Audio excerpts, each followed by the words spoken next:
Tiga pria berpakaian orange yang diduga merupakan petugas kebersihan KAI tengah membuang sampah ke sungai viral di media sosial. Video tersebut diunggah oleh akun Instagram @cianjurtoday pada Selasa 15 Juni 2021. Tampak dalam video yang beredar sejumlah pria terlihat membuang tumpukan sampah dari rel kereta api.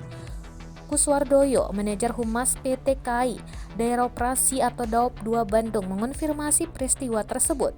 Dia juga membenarkan ketiga pria yang ada di dalam video viral itu merupakan petugas PT KAI.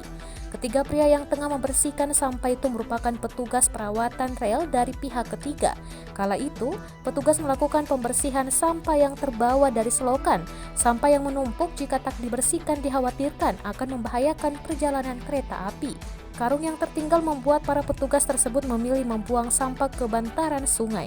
Pihak PT KAI langsung memberikan teguran keras begitu mengetahui kejadian ini. Ketiga petugas tersebut dilakukan pembinaan serta menyuruh mereka membuat surat pernyataan. Selain itu, mereka juga diperintahkan untuk membersihkan lokasi tempat mereka membuang sampah.